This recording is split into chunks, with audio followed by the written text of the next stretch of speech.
Good morning, good afternoon, good evening. Welcome to our webinar. We will be starting at 11, so in the next 2 minutes.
We good to go, Zach? Go ahead, Justin. Thank you. So good morning, good afternoon, good evening to you all, wherever you are. I'm delighted to be with you today to deliver this webinar entitled Early Warning ASD, Aspirating Smoke Detection in Warehouses and Cold Stores. I have a request, if you don't mind, just if you can switch off your microphones and your cameras now, we will leave plenty of time at the end for questions, but that would be much appreciated. I'm going to run through a few slides on what I would call high bay storage and warehousing, then change topic just ever so slightly to talk about cold storage, and I have a few slides also to talk about loading docks, which sometimes is a forgotten part of these types of buildings, and we actually suggest a different technology in those areas, but I will cover that in a bit more detail later on. I thought it would be helpful to give you some background on me. Some of you may know me. I am 32 years and counting in the fire industry. And yeah, I try and claim that I'm still only in my 30s, but I think we all know that that's not true. I do have 25 years experience in aspirating technology, and actually a really broad experience knowledge across the detection industry as a whole. And I've operated in business across Europe and indeed beyond for all of my commercial life. But I'm delighted to be able to say these days that I am marketing and sales director for Securiton, covering the United Kingdom and Ireland. And I've been doing that job since January of this year and having an absolutely fantastic time. My contact details are on the screen now, should you need them. So let's get into the detail of today. So I'm going to start with high bay storage or warehousing generally, and we could choose any number of stock photos just to give us the idea. I don't suppose anybody needs a picture to tell them what a typical, if that's the right word, a typical warehouse storing goods of any description, what that looks like.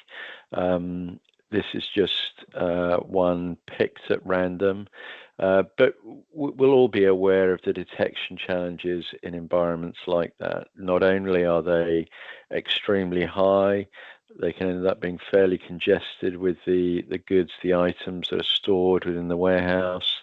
And then we add to that people or machines moving around, forklift trucks. There's lots going on. It is not an understatement to suggest that detection of smoke and therefore fire is a challenge. And there are some extra difficulties, if difficulty is the right word. One of the challenges, certainly in these high environments, is what's known as stratification, which is, if you're not aware of it, smoke tends to plateau out.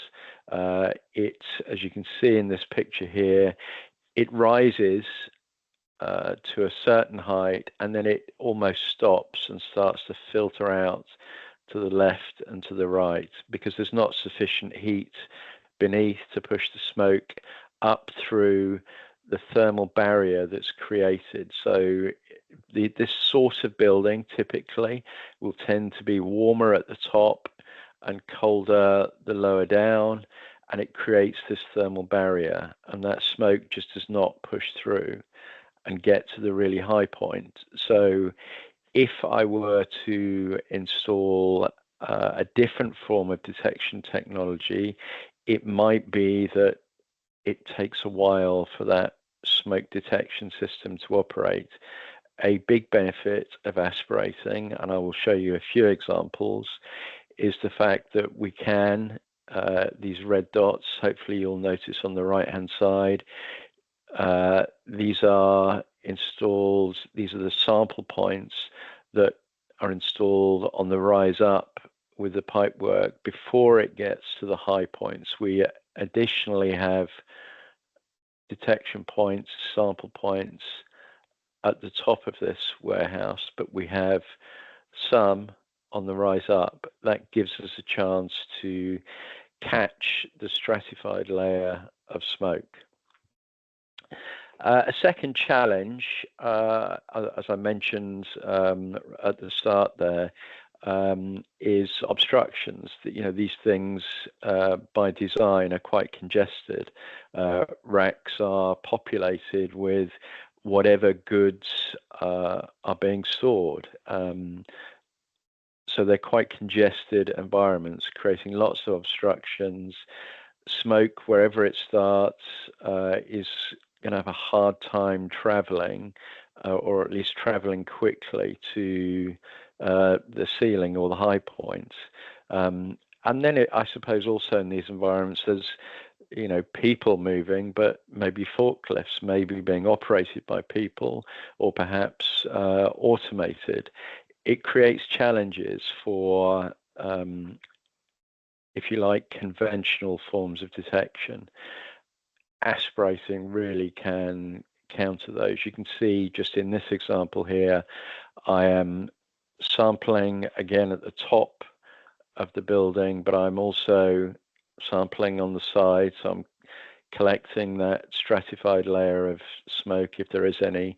But my access points, and we'll come to this several times in this presentation, are at my level here to access the aspirating detection box.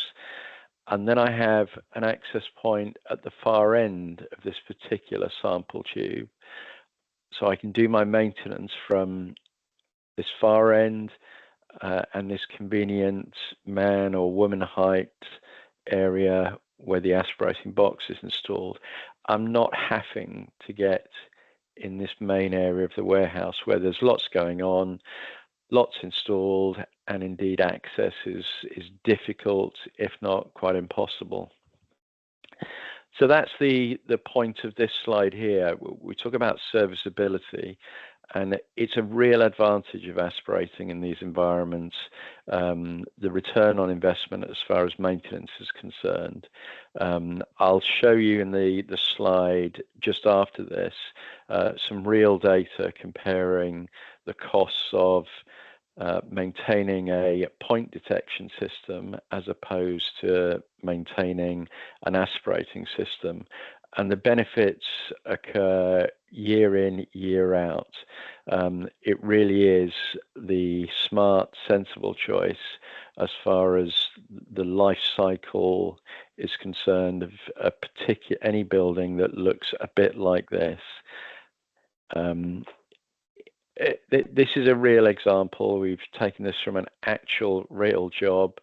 If I were to install 500 smoke detectors of any type, I've got a potential cost based on paying a service engineer €50 per hour. I've got to test each one every year. My total cost is likely to cost me in excess of €6,000.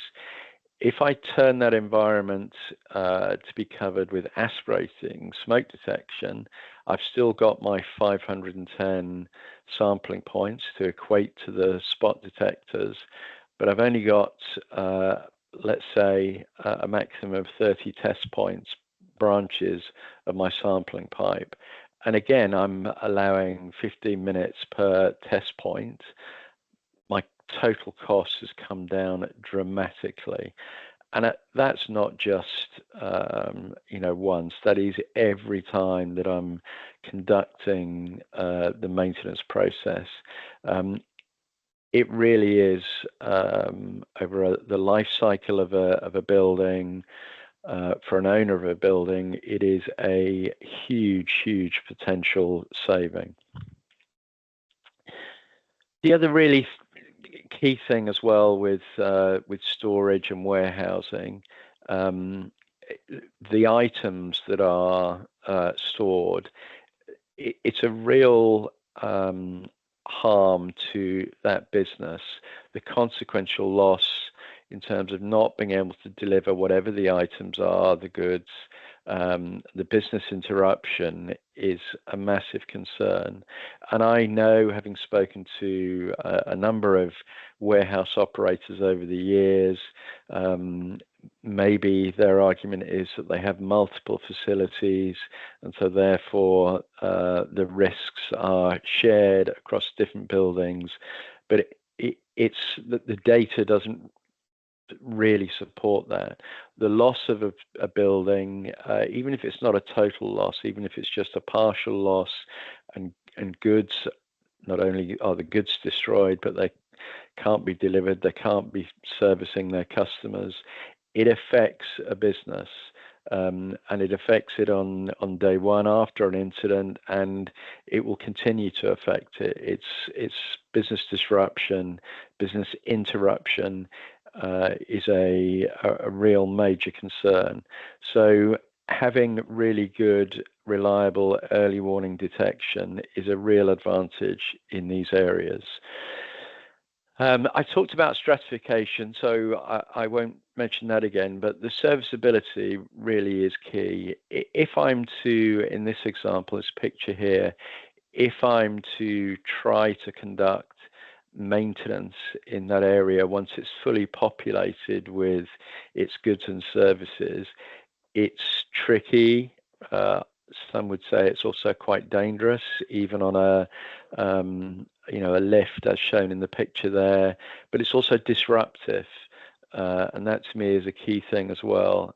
Having to use the lift machine as shown in an operational warehouse once business has begun is disruptive. That business will need to close the areas down where maintenance or fault finding is taking place, and that's costly. And you can see here in this example, when you have forklifts, whether they're manned or automatic, they'll create disruptions or obstructions, and if, for example, there are other technologies, maybe like a beam detector installed, it's highly possible that the moving of that forklift will cause a disruption to that beam path and potentially cause false or nuisance alarms. And we desperately want to try and avoid those. What you'll find with all Securiton products and applications that we consider is that we've studied them in detail and that we've got design guides or application guides that detail not only the challenges but also then the solutions and how we approach them. There is a lot of hard work and science behind it. So I'm just referencing here a couple of documents, and I'll talk perhaps a bit later on about how to get hold of them. But we've studied and had our partners install many aspirating systems in warehouses over the years. We've learned all that we need to learn, and so we have not only the experience and knowledge, but we have the documents and the tools to help you provide a really good solution for your customers. So in this snapshot example here, I've got an ASD, actually it's our ASD 535, and I'm running 2 tubes. One is covering a ceiling area, but the other one is actually within the racks themselves. And you can see that I've also teed up to get within the racks. I'm providing really good coverage there, and I would say that that's really advantageous for any client who has a warehouse and is concerned about the storage of their goods. So I'll do a tiny little wrap up here, and in a second we'll change subject just ever so slightly and talk about cold stores. But aspirating is a really early, potentially, and definitely reliable detection method for warehouses and high bay storage. We're actively sampling the air in the environment, analyzing it for a signal, a pattern that we don't like, that's pre-programmed, and we have multiple alarm levels so that we can look to see whether something is just transient or whether the alarm is progressing and becoming a real issue. It's a really fantastic way of providing reliable detection in these, fairly tricky and active. Some of them will operate 24 hours a day, 7 days a week. It's a really good detection technology, and I'm going to stress it again. The maintenance is really key for me. If we install the pipework and the aspirating detectors sensibly and correctly, it means I am not having to get into the operational warehouse area. Maintenance is therefore not disruptive and can also save a tremendous amount of costs. So I mentioned it briefly earlier on, but we've got a specific design guide for what we call logistics and warehousing. All of the hard work, if you like, has been done by us, and we have a terrific document that details everything and anything that you will need to know. Whilst I'm on documents and such like, I also want to mention a kind of one of the many actually great secrets from Securiton. We have what we call a fire detector guide. It's online. It's on our website. It's called Securicloud, and it's a really useful tool that even myself and my colleagues use just to decide what the right technology is for a particular environment. So whether I'm looking at an area that's high in humidity and inaccessible, there'd be 2 variables on the screen that I might pick. it would then point me to the right detection technology or to a suggested detection technology. So if you haven't seen the Securiton detector guide, it's worth having a look at, and it also then helpfully will point you to the right Securiton product to choose for that application. So I'm going to move to talk about cold storage, and there is a lot in common with warehousing and detection challenges. I admit that, but there are some extra different challenges that we need to be aware of. Anybody who's been in a cold store or fridge type environment will know that it's not somewhere that you want to spend much time in, even with the appropriate clothing. They're, obviously quite harsh environments to spend time in. So we're going to look at the challenges and an application scenario, and then see the benefits of using a truly fit for purpose aspirating technology.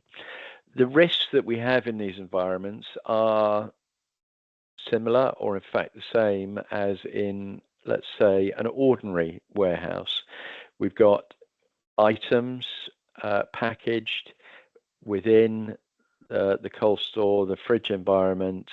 They're stored, ready for onward shipping.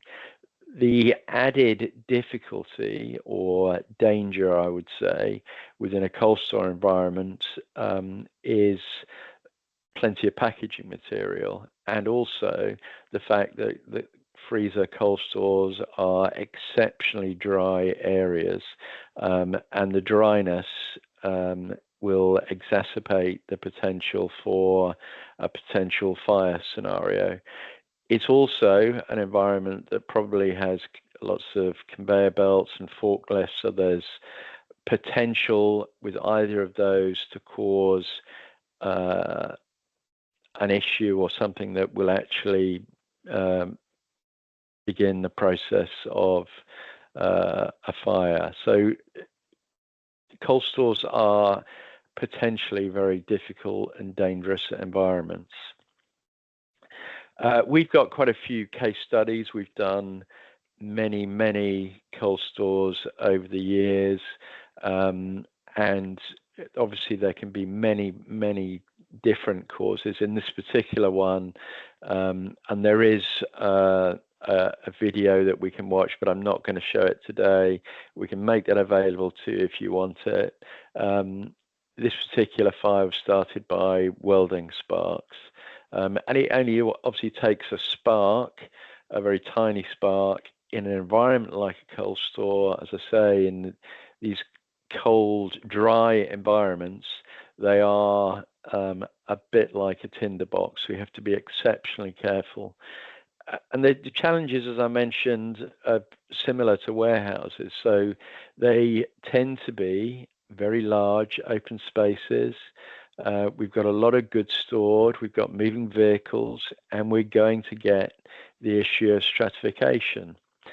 Added to the challenges, we've got air circulation. These environments are obviously the temperature controlled down to, and I will suggest down to -30, but it's potential that some environments go even lower. We need to be really clever and careful about where we sample the air from, where we position our detection points, our sampling holes. We've got all that experience. We have documents which help us design and get the right design for the right application and concern. So we know that aspirating is a great solution in these very cold environments, and even if the environment is full of or has lots of water vapor clouds, we can make sure that aspirating ASD can cope with it. We won't get nuisance alarms that would be apparent if I had decided to put in beam detectors or point detectors. We won't get frosted sample points, and we'll talk a little bit about how that operates in a moment.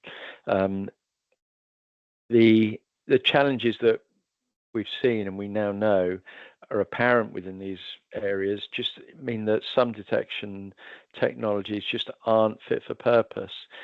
Point detectors can't operate at above 0 or below 0 degrees. Beam detectors do not operate very well, certainly below -20. That's about the lowest that they could go. And a lot of aspirating detectors that have got laser technology in it, they won't operate below -5, and it means that alternative methods of positioning of an aspirating box have to be considered, which is either expensive or tricky, and it just is not the right solution for these environments. If you have to put the aspirating box outside, you're going to end up with condensation on the outside of the tubes because the pipes are operating at a different temperature. Ice potentially can build up, and you've got the added complication of extra penetrations into the environment. The best solution is to use a Securiton ASD, and what that means is we're not having to do what's shown on the screen here. We've got penetrations, extra ones, and anybody who's operated in a cold store knows that the fewer penetrations into the cold space, the better. It means that we aren't having to use, as some people do, they use heat tape. That adds complication, and we're not having to cater necessarily for likely extra condensation. This scenario I'm showing on screen here is adding to the complication and is potentially only likely to add to future problems. The far better solution is the one we Securiton will propose. ASD detector is rated at -30, so we can actually install it within most, if not all, cold store environments. We use heated sample points, and you can see with a pipe layout that we looked at fairly similar to a moment ago, it's quite simple and straightforward. And a key thing here is not having to add extra penetrations into the cold space itself. Likewise, as you'd expect, we've got our documents. So we have a low temperature application guide, which really goes into all the details and covers everything that you'll need to know. And I'd also add the networking application note here as well. So I showed the picture of the ASD inside the cold store. What we then recommend highly is connection to our remote unit so that we can actually operate and visually see the display of the aspirating detector from outside the cold area. So I'm not having to dress myself in my ski wear before I go in to do the maintenance on the ASD. We'll do a couple of slides just of summary here. And again, this information is available in our design guide for cold stores, freezer areas. We suggest quite strongly where the detection points, the sample points should go, where the essential points are, and extra points that we would recommend to make sure that we've covered the area to a high level of detection. The key things for me as far as ASD in cold stores or freezers are concerned is, if installed correctly, and that is a key caveat. We've got to make sure that we install correctly following the guidelines that we would mention in our design guide. We won't get false alarms due to icing or vapor. We'll actually have a really solid, reliable, and potentially, if that's what's required, early detection system. And then the key thing again also is access for maintenance. Again, installed correctly, it avoids having to get into these really difficult, tricky areas to access detection points. There's no need to enter the deep freeze zone, and that can save not just a lot of time, but also saves a bit of getting extremely cold, unnecessary interference in the cold store itself. And another key thing of aspirating is the staged alarm levels. So we have 4 sensitivity levels. It allows us to very cleverly manage the cause and effect for all buildings. I'm going to touch briefly on loading docks and actually change technology as well here, and then I will wrap up, and if Zach can collate any questions, we can run through those before we finish today. So loading docks often get forgotten about, certainly in my experience, which is unfortunate because they're potentially quite a common and serious risk to either warehouses or cold stores. Whatever is being stored, we're going to need vehicles to either deliver raw materials to be stored or to take finished goods, materials away and delivered to stores or other locations. And the loading docks can be a cause of fire. They are a risk. This is obviously an unfinished one. Somebody's still working on the construction site, but you can imagine here if 2 or 3 lorries were reversed up and goods were being either unloaded or loaded, there's extra risks in that process. And if we don't install something, we're leaving ourselves open to the potential of fire. Again, it's something that we have enormous amounts of experience of. We've got innumerable systems of something called ADW, which is a heat pressure related sensing system that I'm going to talk briefly about.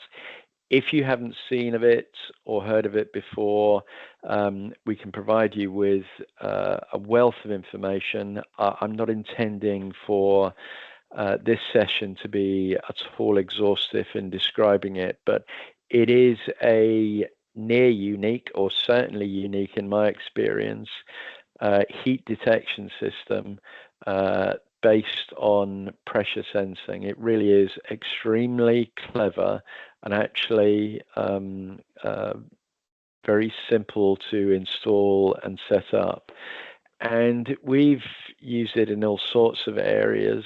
I'm talking obviously here specifically about loading docks, but all sorts of areas from car parks to manufacturing processes where temperature and heat rise is considered to be the best, most reliable way of detecting a problem. And I could do that within a loading bay.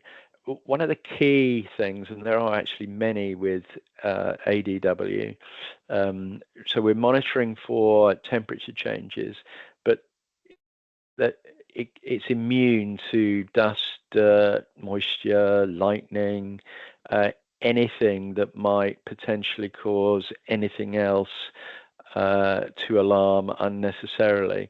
The ADW can use either metal tube or Teflon, so metal, stainless steel, or copper. It essentially is indestructible. And once we have a pressure seal on the tube, it is fit, ready to go. It will stay operating uninterrupted for the life of the building, and probably exceed the life of the building. It is truly a remarkable detection technology, and we've got some very clever technology within the detection box as well, something we named dynamic heat watch. So we're able to cater for let's say occasional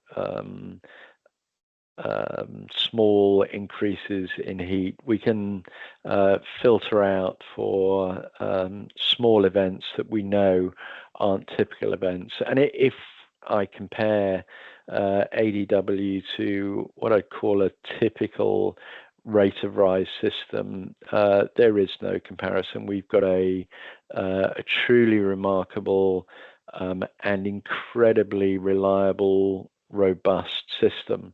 There's a little bit more about it here, but as I said, I'm not intending to make this in any way, shape, or form a detailed session on the ADW. I just think it's one of perhaps our best kept secrets. It really is remarkable. Please take my word for that. And as I said, we have tube available in copper, stainless steel, or Teflon. We can run tube.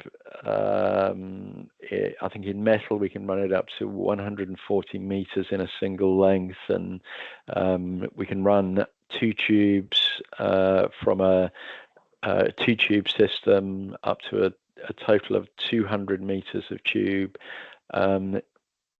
It's worth checking out, asking either me or your regional sales director at Securiton for more information. If you haven't come across it, do please check it out. And we have references and again, design guides and more information than you will ever need on ADW.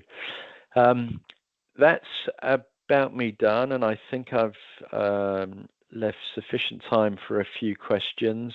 One last plea, if that's the right word, that I would make to you is do check us out on our social media channels. We are quite active on LinkedIn, Instagram, and TikTok. The at Securiton International LinkedIn feed, I think, is particularly helpful, but please do check us out on whatever social media channel works well for you. We're always posting what I hope is useful and interesting stuff to help within the safety business. So I thank you very much for your attention and your time.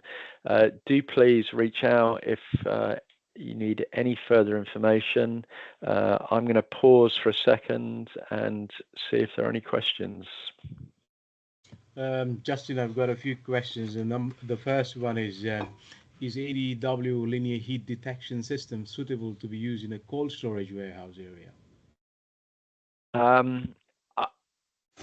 I think so, but I'm going to be honest and say I'm not 100% certain. I would prefer to use the right aspirating system, but I think it can certainly do to very low temperatures. I think I'm going to say -40, but I don't know if we actually used it in a cold store environment. Perhaps you can help me on that one, Zach.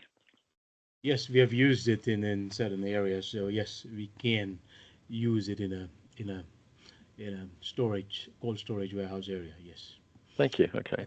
The next question is, are test points always recommended?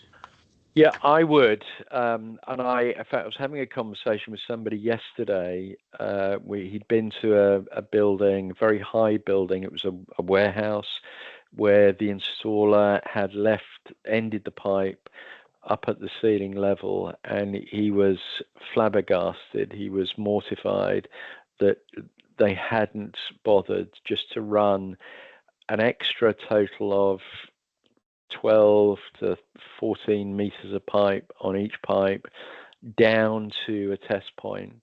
For the sake of, it would be a few €100, maybe maximum, that would then save thousands and thousands of euros in future maintenance visits. So my advice, quite strongly, is always to run extra pipe to test points. The next question, I've heard that in the UK, the FIA has researched ASD in high spaces and concluded that an ASD could be used up to 25 meters. Is this correct? It is correct, yeah. So there's what we call an FIA fact file, and it's also incorporated in the FIA's code of practice as well. Yeah, I think I've been in the industry a long time. The original code of practice limited aspirating to the same heights that point detectors are still limited to. That was always clearly not quite correct, and the testing, very detailed testing, that was independently conducted for the FIA proved that aspirating was extremely effective at very high heights, so up to 25 meters, and there's a detailed document study on it, which again we can share quite happily. The next question, when should I consider in-rack ASD? That's a good one. There are guidelines and strong suggestions, and obviously so there are some very good ones within the Securiton documents, but I think it's just good practice. The more congested that these warehouses become, particularly the more automated they become, you end up with warehouses that have got extremely narrow aisles. Congestion is extreme. The more sample points that we can install, the better. So we're providing good early detection. I just think it's for the sake of a few meters of pipe and a few extra euros, I would always be looking at in-rack detection if I can. And where can I get the design guides, material you mentioned? Yeah, so we can all give you access to what the partner website that we have. It's a simple registration process, and within that website is a real wealth of information on all the applications, all the technical documents, from data sheets to manuals. It really is a sort of Aladdin's cave of information. So again, just contact me or Zach or anybody else at Securiton, and we will get you access to information that you need. Justin, sorry, I'm not sure I heard correctly. Do you say that you can mount the detector inside the cold store to 30 degrees Celsius? Correct, yeah. So it's a real advantage of Securiton ASD that we've tested and approved to -30. So it's a real advantage in those cold store environments. The key thing for me there is limitation of penetrations. Anybody who's involved, has been involved in cold stores, will know that the fewer penetrations into it, the better. So it's a real plus and advantage for using Securiton. So now we move to the ADW. So what standard is the ADW approved to? So it's EN 54 part 22, and it's a real eye-opener, certainly for me. So I mentioned right at the start that I've been in the industry a long time.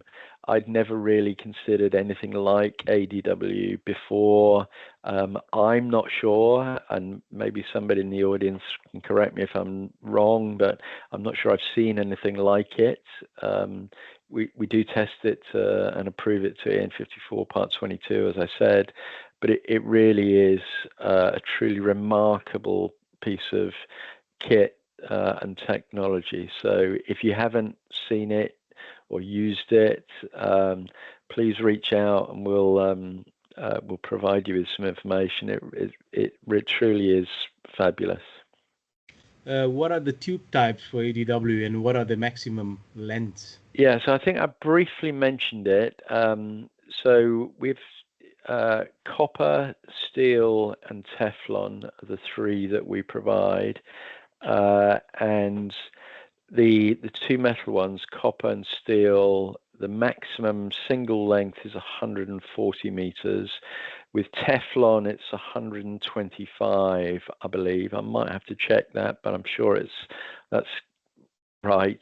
But overall, so there is a single tube and a two tube system.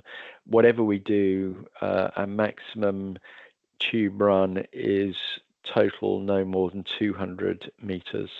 And also something worth mentioning, it's IP65 rated, so it really is, at the industrial end of the systems, and there is actually an ATEX approved version as well, which is very interesting.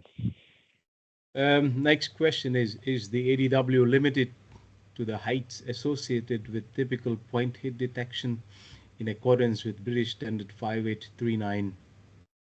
Yeah, there are some height limitations, correct, and there is a document which I think we took the information from the NFPA, but whoever has asked that question, please do reach out directly and we'll answer it generally anyway. There is a document detailing the heights that it can be installed. We'll provide that. Thank you, Justin. We are running out of time, so all those questions, if any, we will answer them via email in the next few days. So thank you for attending our webinar, and we look forward to seeing you on 24th of October. Thank you very much. Thank you all.